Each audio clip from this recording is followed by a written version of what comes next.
¿Es verdad que una hostia consagrada de pronto se puede convertir en carne y en carne de corazón?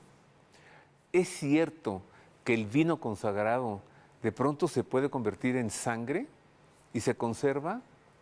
Y así está la hostia de carne, el vino en sangre. ¿Existen realmente los milagros eucarísticos? Y para poder decir si existen y si son reales, pues es necesario tener fe. Pero más allá, como también tenemos razón, queremos corroborar y queremos comprobar.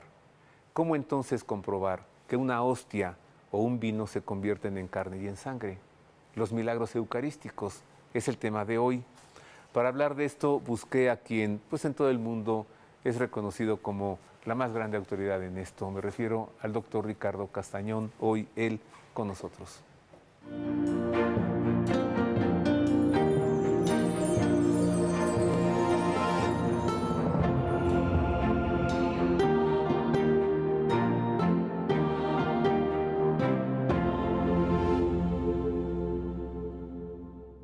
Es el tema de hoy, queridos amigos, y la verdad, un servidor se siente muy complacido y privilegiado por contar aquí con la presencia del doctor Ricardo Castañón.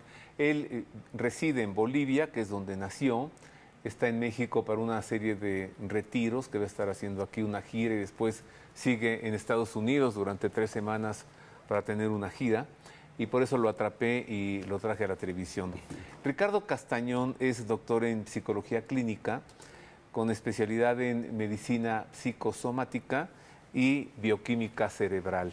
Y desde hace muchos años, bueno, me parece, él ya nos lo dirá si es así, que su fama rápidamente creció en el mundo debido a estudios que él ha hecho a estos milagros eucarísticos. Bienvenido, querido Ricardo.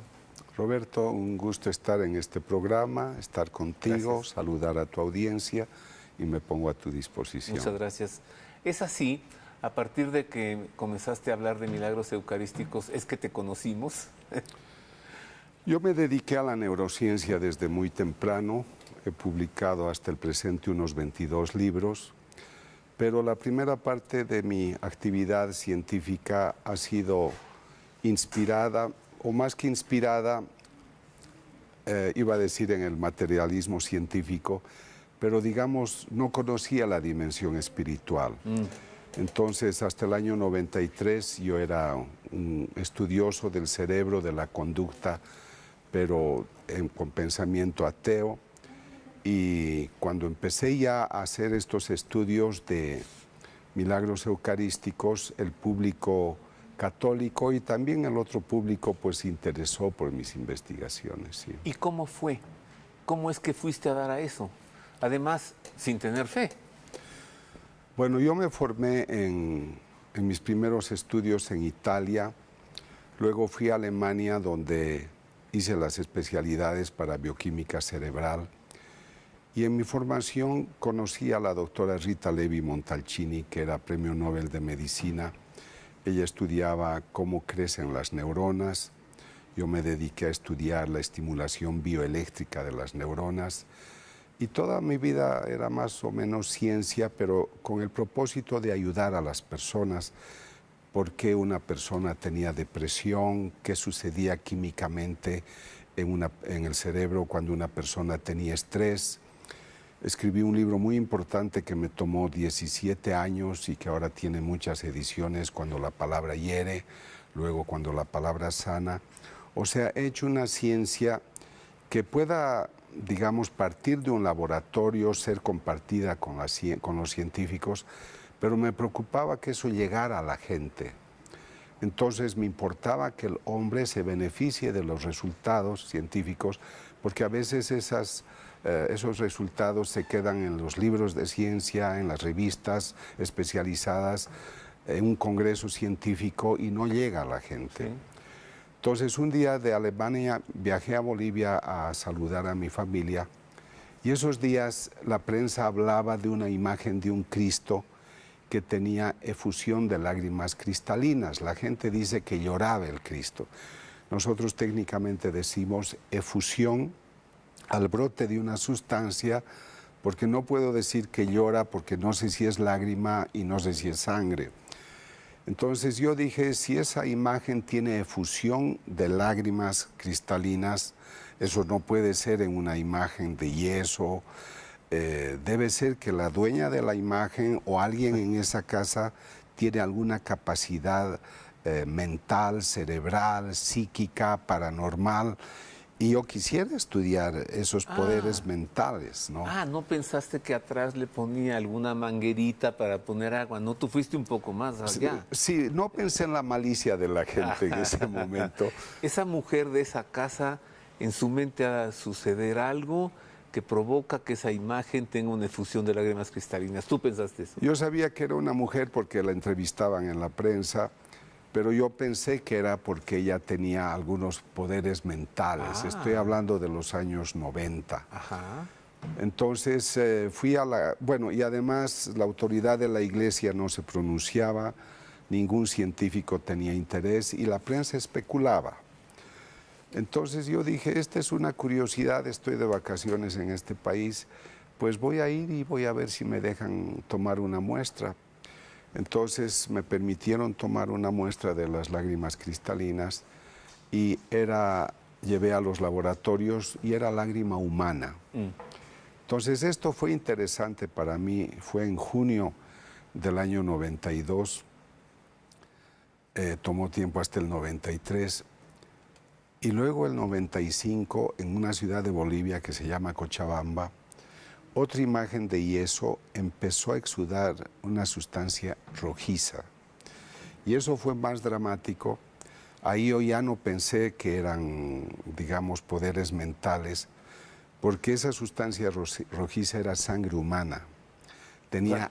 También la llevaste a analizar a un laboratorio. Claro, ¿no? Y me puse delante de la imagen muchos días hasta grabar el momento del brote, el instante en el que salía la sustancia.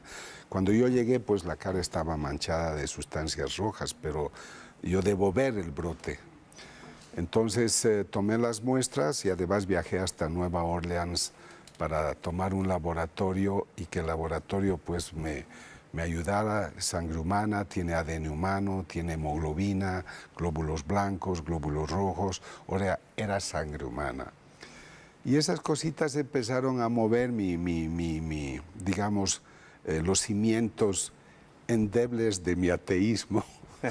¿Recuerdas qué tipo era la sangre? En ese momento las muestras se llaman, tomamos muestras que se llaman evidencias mínimas, porque no son grandes las muestras. Y los laboratorios me decían, si escogemos el tipo de sangre, usted no va a poder tener el ADN, porque era mínima. O sea, usted tiene que decidir, hacemos ADN o el tipo de sangre. Entonces yo les dije, ¿cuál es el resultado más importante? Me dijo ADN, porque si es ADN, usted va a tener que esta sustancia, que es sangre, es de una persona humana. En cambio, si tiene el tipo de sangre, eso vale solo 33% para lo que usted busca, porque puede ser casualidad, porque una mancha rojiza puede volverse por bacterias en tipo de sangre. O sea, me dieron muchas razones por las que mejor era hacer el tipo genético. Entonces, de esa imagen no tuve el tipo de sangre. Pero eso es lo que me llevó a Buenos Aires, a que alguien me buscara, un sacerdote. Usted ha estudiado la imagen de un Cristo en su país, tenemos unas hostias, tenemos dos, y ahí fue la historia, empezó el 99. Y eso es lo que ya me puso de rodillas. Así fue como continuaste luego analizando esto de los milagros eucarísticos. Sí.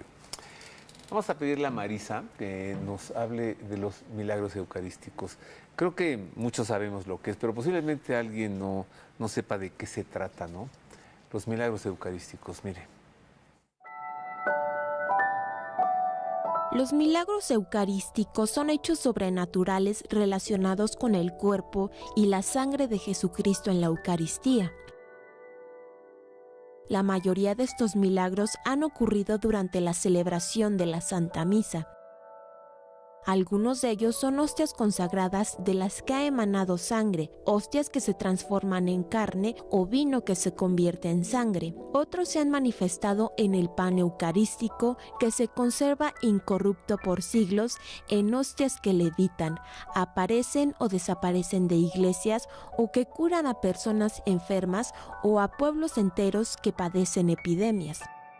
Otro tipo de milagros eucarísticos consisten en conversiones o en experiencias místicas que han tenido varias personas por su frecuente interacción eucarística, como los casos de las beatas Alejandrina María da Costa, Ana Catarina Emmerich y Teresa Neumann, quienes solo se alimentaban con la Eucaristía. Los milagros eucarísticos son recibidos por los fieles devotos como una prueba física de que Jesús está realmente presente en la Sagrada Eucaristía y como una manifestación proveniente del cielo a fin de restaurar la fe en momentos históricos de herejías que niegan la presencia eucarística de Cristo. Esto, los milagros eucarísticos. Ricardo, nos decías que todo esto de tus investigaciones acerca de milagros eucarísticos comenzó por este Cristo en Cochabamba que con salía efusiones. De sus efusiones. También en Siracusa, Italia, en el sur, muy el sur, ya en Sicilia, una imagen de la Virgen María de cerámica también tuvo estas efusiones, lágrimas, ¿no? Sí. ¿Tú supiste de esto?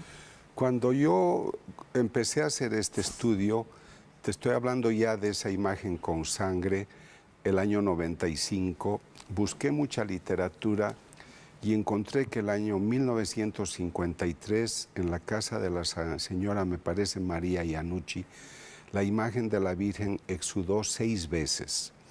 El Papa era Pío XII, hicieron los estudios y me parece que el año 54 él declaró el caso como milagro. Entonces esto a mí me importó mucho porque sabía entonces que la Iglesia no estaba alejada de estos acontecimientos. Yo era fresquito, estaba saliendo del ateísmo, no conocía muchos temas de la Iglesia Católica. Entonces para mí ese fue un buen respaldo, pero también había otro caso de los años 80 que tuvo efusión en Naju, Corea. Y el obispo a la señora, a una religiosa de nombre Agnese Sasagawa, que acaba de fallecer. Acaba de morir. Sí. Y el obispo, que era un hombre... Perdón, ¿no es Japón? En Japón. Japón. He dicho... Corea. Ah, Corea. Hablé de Naju, Corea, me equivoqué, perdón. Sí, es en Japón, en Akita, Japón, perdón. Hermana Agnes. Agnese Sasagawa, en Akita, Japón, en los años 80, y el obispo del lugar, John Ito, hizo las investigaciones durante varios años. Tuvo que combatir mucho con algunos religiosos, particularmente jesuitas, que se inventaron el concepto de que ella tenía un poder de ectoplasmosis, por el cual ella de lejos podía hacer sangrar a las imágenes. Esto decía ese experto, que era profesor de una universidad allá.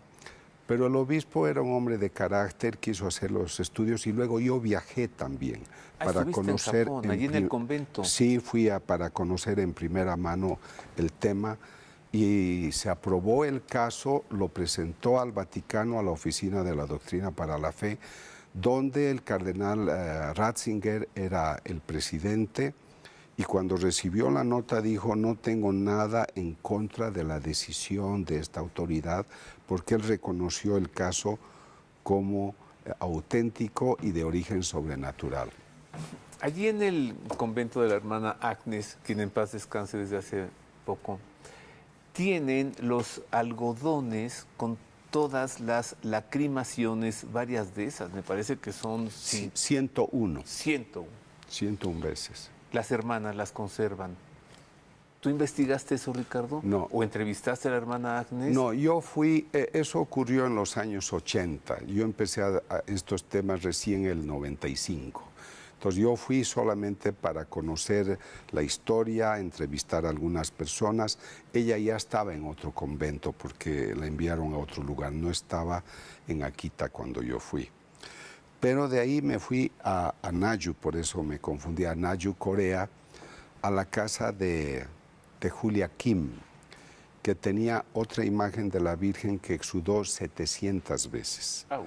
Ellos hicieron estudios, yo no participé, lo que yo estaba haciendo es reunir casuística, y ellos demostraron que la sangre era humana también y tenía ADN humano, y cuando recibieron los resultados, yo viajé con ellos a Seúl, a la Universidad de Seúl, para poder acompañarles, y estuve con el genetista que les dijo que había ADN humano y que era sangre humana. ¿Viste que la hermana Agnes murió el 15 de agosto, día de la Asunción sí. de María? Debo hacer una pausa breve. Bueno, este primer momento ha sido muy introductorio para conocer cómo es que el doctor Ricardo Castañón comenzó con todo esto. Nos llevó el tema a las lacrimaciones.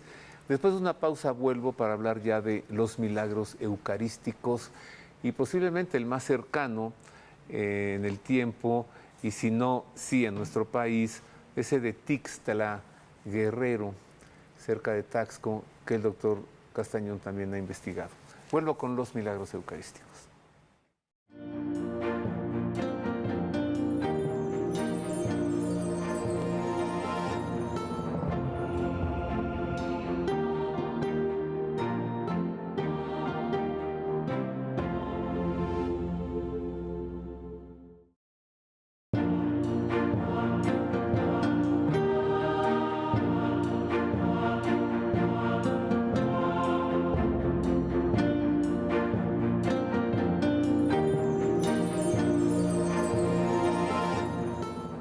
Ya estamos de regreso. Hoy el tema, los milagros eucarísticos. Estoy conversando con el doctor Ricardo Castañón acerca de este tema. A ver, esto de los milagros eucarísticos, Ricardo, ¿no comienzan acaso a partir del milagro de Bolsena? ¿O sabes de algún anterior? En el siglo VIII, en Lanciano, un sacerdote cuyo nombre no se conoce, pero estaba en Lanciano, él empezó a dudar si Cristo estaría presente en la Eucaristía. Pero en su honestidad decía, ¿cómo puede ser que siendo yo sacerdote dude de esto? Yo he viajado al lugar varias veces para informarme leyendo los documentos. Y él pedía una gracia de Dios, y un día mientras celebraba la Eucaristía, la hostia tuvo efusión de la sustancia rojiza y también el vino. Esas dos evidencias los religiosos conservaron hasta nuestros tiempos, y en 1970, a pedido de la Conferencia Episcopal italiana, el profesor Odoardo Linoli hizo los estudios, demostrando que había sangre humana de tipo AB, y la hostia se convirtió en una sustancia que decía era carne, músculo del miocardio, ventrículo izquierdo. Esa es la conclusión de él. Yo fui a buscarlo a él años después, histopatólogo muy famoso, profesor universitario, y él me confirmó todos sus hallazgos. Sí. Ese es el caso que, digamos, yo sé que Carlo Acutis ha hecho una historia de más o menos 105 milagros en la historia de nuestra iglesia, pero este es visto como el más importante y de los primeros, siglo VIII Lanciano. Bolsena es siglo XIII. ¿Carlo quién dijiste? Carlo Acutis. Igual que el niño. No, Carlo Acutis es el niño que hizo, es el jovencito que hizo su exposición de milagros eucarísticos desde muy temprano. Entonces, él más o menos registra unos 105 milagros. Y alguno creo que va antes del siglo VII, pero para lo que a mí me toca investigar la coherencia más evidente, yo no he ido a ver cosas del siglo IV, del V, en la historia pueden haber, pero digamos el más formal que uno tiene es el de Lanciano del siglo VIII, y el siguiente, el de Bolsena, que ocurre el siglo XIII y que se conserva actualmente en la Catedral de Orvieto. ¿Cómo fue el milagro de Bolsena? Un sacerdote de Bohemia, Checoslovaquia, de nombre Pedro, lo llaman Pedro de Bohemia. Él también en su país dudaba y él tuvo una crisis interior, pero también era honesto, decía no puedo jugar doble, estoy consagrando y no creo en esto. Entonces decidió hacer un peregrinaje hasta Roma para rezar ante la tumba de los apóstoles pidiendo la gracia de creer otra vez. Y después de haber hecho su visita, retornaba ya a Bohemia y se quedó en Bolsena y celebró la misa en el altar de Santa Cristina. En ese momento la hostia tuvo efusión de la sustancia rojiza que él envolvió en un corporal. Gente de la parroquia se enteró y el Papa Urbano IV estaba en las cercanías. Estoy hablando de 1263. Entonces el Papa dijo, yo quiero ver esto, formó una comisión de teólogos, se quedó conmovido y es por esa razón que él instituye la famosa fiesta de Corpus Christi. Corpus Christi tiene origen en el milagro eucarístico de Bolsena. El sacerdote, al momento de celebrar, ¿no?, parte la hostia y salta la sangre. Sí. La catedral de Orvieto se edificó precisamente para recibir este milagro eucarístico. ¿Tú sabes si se ha analizado la sangre de ese corporal, de esa tela? Yo hasta, por todo lo que conozco, es más, algunas autoridades de la Iglesia me han preguntado posibilidades de estudiar algunos de estos repertos antiguos. Pero el tema es complicado porque hay muchas gentes que tienen que decidir porque ya son propiedades nacionales, no solamente es un tema religioso o temas históricos. Pero no se ha hecho un estudio que yo sepa sobre sobre Bolsena. El único real y accesible y publicado es el de Orvieto hasta este momento. Hay otro milagro eucarístico que consiste en muchas hostias que habían sido robadas, aparecieron y están todas juntas. ¿Sabes de él? Sí, me parece que son unas 200 que se conservan hace muchos años y está en Casia, en Italia. En Casia. ¿Cuál es el milagro allí? El milagro es la conservación de que aquí me parece por norma canónica cada mes se debe cambiar las hostias del tabernáculo. Porque como es material orgánico hay descomposiciones. De hecho, en algunas investigaciones que yo hago, a veces encuentro hongos, moho, y eso sucede pues por la presencia orgánica. Entonces, para ellos el milagro es de que las hostias se conserven intactas durante tanto tiempo. Pero hay un caso muy bonito que la gente creo que no lo conoce mucho. Perdón, esas hostias entonces, después de tantos siglos, deberían ser polvo, o sea, harina, pues. Claro. Eso debería ser. Sí, y con moho y con bacterias. Sí. Y están intactas. Perfectas, sí. Un caso muy interesante está en Daroca, en España, a unos 90 kilómetros de Zaragoza. Hubo un conflicto bélico con musulmanes y el sacerdote quiso celebrar la misa para dar la comunión a los 5 capitanes españoles que iban a combatir. Entonces celebraba la misa, había consagrado ya las hostias, cuando empezó el conflicto y tuvieron que correr los capitanes a defender su asunto. Entonces el sacerdote envolvió las hostias en un corporal y las depositó en un sitio para poder comulgar después. Cuando él las fue a recoger, toditas tenían efusión. Son 6 hostias, yo las acabo de ver. Ya las vi hace unos 10 años, pero ahora las vi en el mes de agosto otra vez. Son 6 hostias que están pegadas a esta tela y realmente hay unas 3, 4 hostias que se conservan casi perfectamente. No se han hecho estudios científicos. Cuando dices efusión, ¿lo dices para no aseverar que es sangre? Hay 2 cosas que yo creo que es bien importante aclarar al tratar estos temas. La gente muy fácilmente me llama y me dice, doctor, tenemos un milagro eucarístico, porque ven una mancha roja.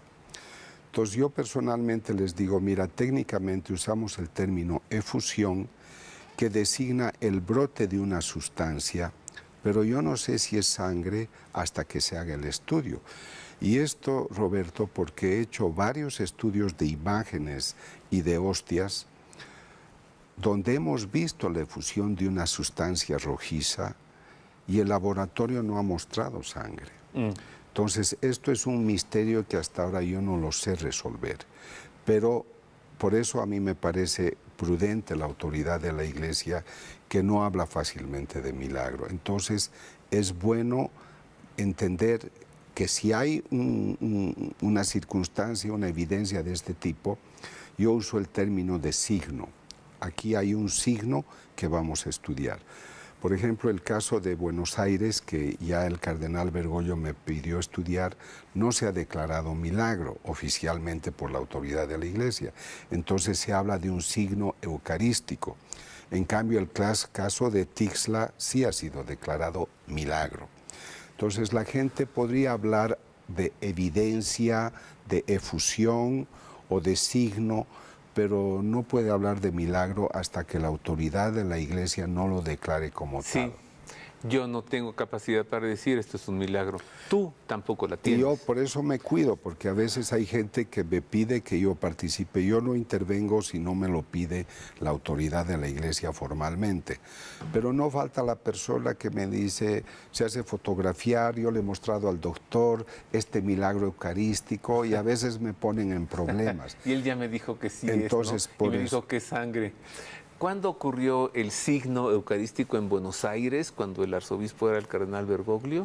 Estas son dos experiencias muy hermosas, porque el primer signo ocurrió en mayo del 1992. El siguiente en agosto de 1996. Pero yo viajé a dictar conferencias por mis temas el año 99, en octubre. Y es ahí que el párroco de la parroquia de Santa María en Buenos Aires, el padre Eduardo Graham, me pide que yo vaya a visitar su parroquia porque él dijo unas hostias que han sangrado. Ajá. Yo todavía no conocía las terminologías. Antes de eso, mi única experiencia había sido estudiar el Cristo de las Lágrimas en Bolivia, ¿no? Entonces, esas experiencias son del 92, del 96, y yo empiezo a estudiarlas del 99 al 2006. Tengo que hacer otra pausa, Ricardo. Vuelvo rápido. Pero antes te dejo estas preguntas. Así en tus palabras. Cuando alguien te llama y te dice, Ricardo, quiero que vengas a analizar y a estudiar este signo, este fenómeno. Tú cuando llegas, ¿qué haces? ¿En qué consiste esa investigación? Y también el milagro de Tixla. Claro. Al que ya le llamaste milagro porque fue declarado tal por el obispo Alejo Zavala. Volvemos entonces con esto y con más.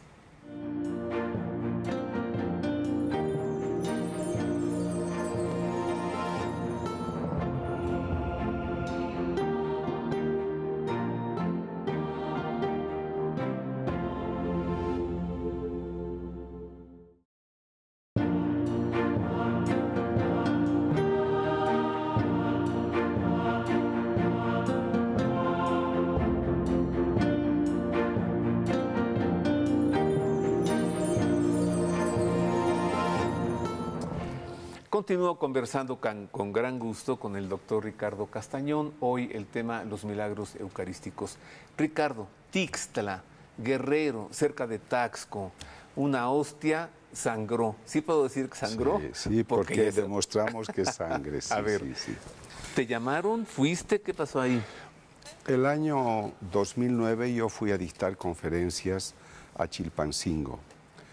Y me buscó un sacerdote de nombre Víctor Aguilar. Me dijo, soy el vicario de la diócesis y vengo en nombre del obispo Alejo Zavala.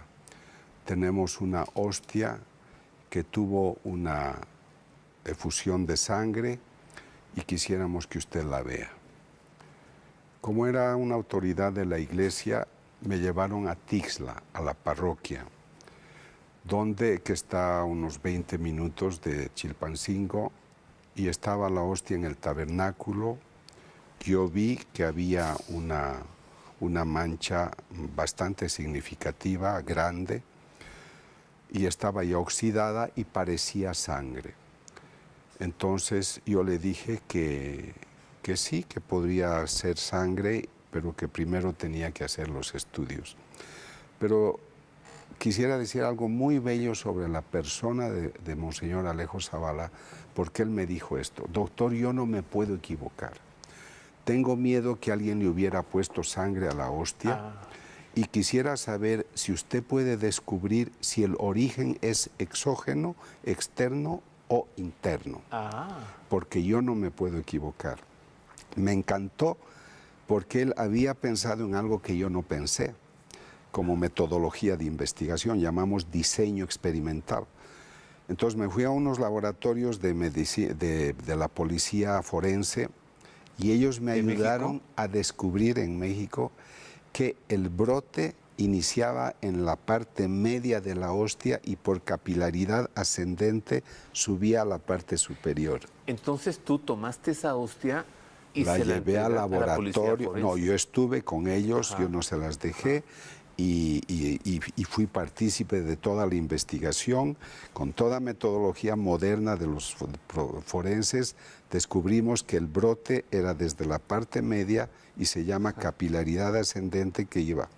Ese fue el primer estudio de octubre, y el 2011 otro laboratorio, porque yo hago 3 series de estudios en distintos países, otro laboratorio encontró lo mismo, sin que yo lo hubiera pedido, de que el brote era del interior.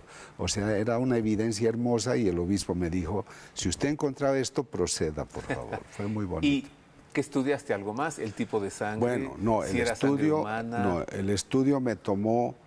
Permíteme aclarar que yo no cobro un centavo por esto, que no nadie piense que a mí me paga la autoridad de la Iglesia. Es un servicio que yo hago al conocimiento de la verdad natural y de la verdad espiritual, para que también el científico no creyente pues se abra a la dimensión espiritual.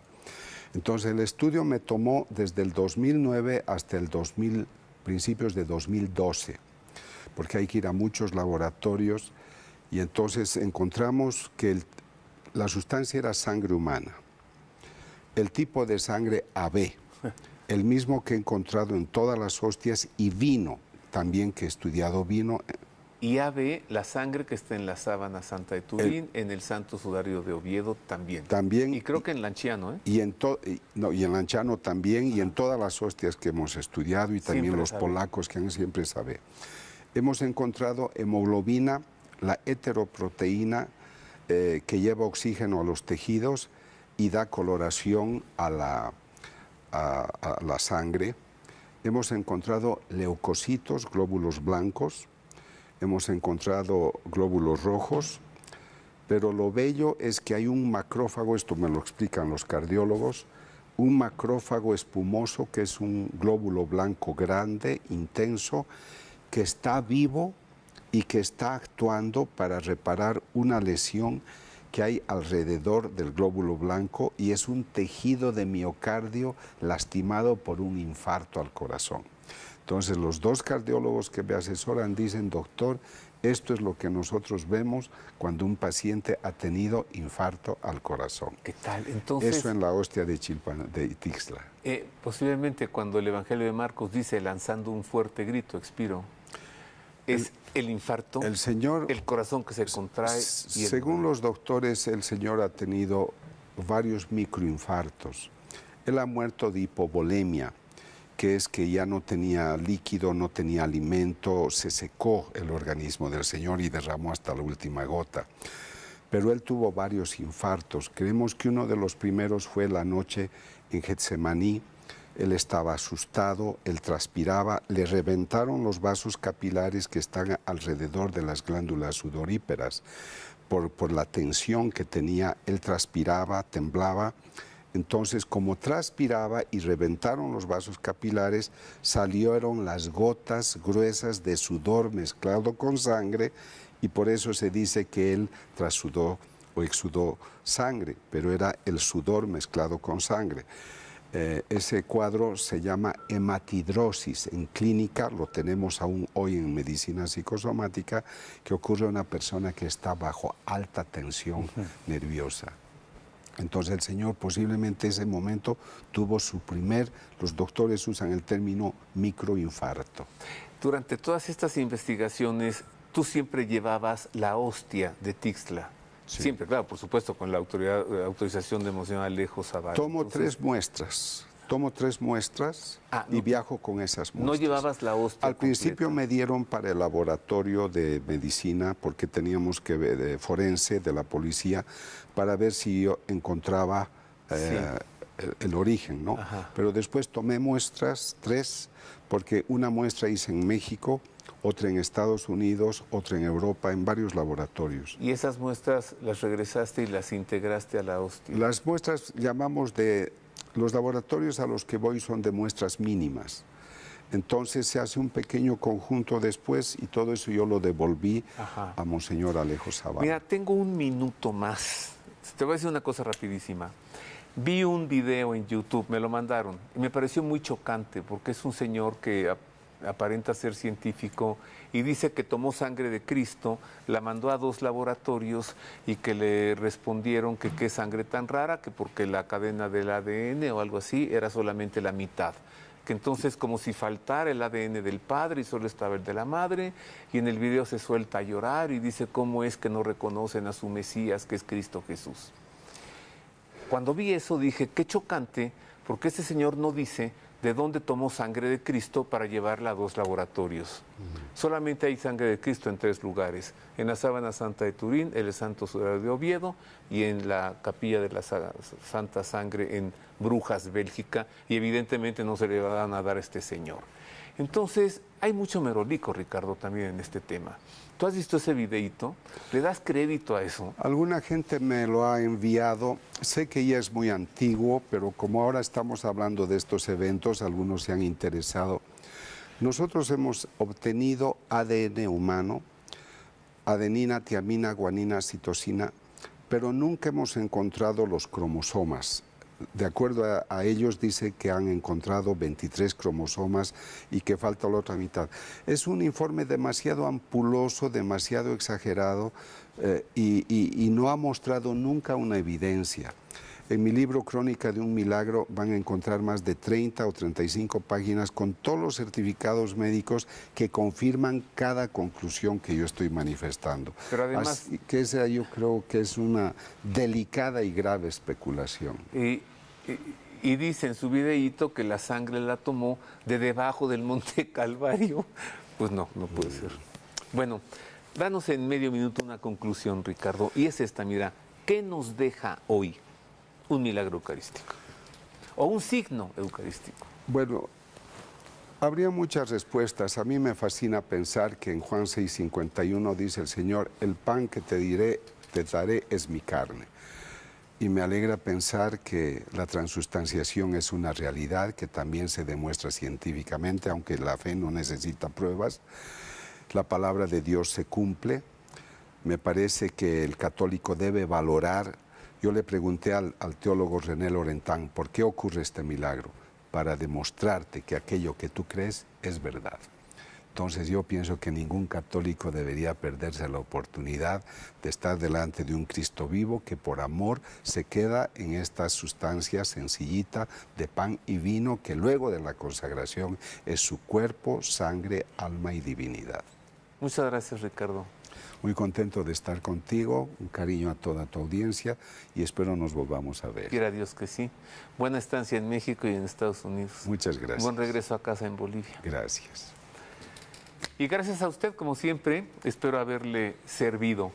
Y en torno a los milagros o signos eucarísticos, como ya nos enseñó Ricardo Castañón, tenga cuidado, ¿no? No todo lo que brilla es oro. Gracias. Como cada semana le deseo que Dios le guarde.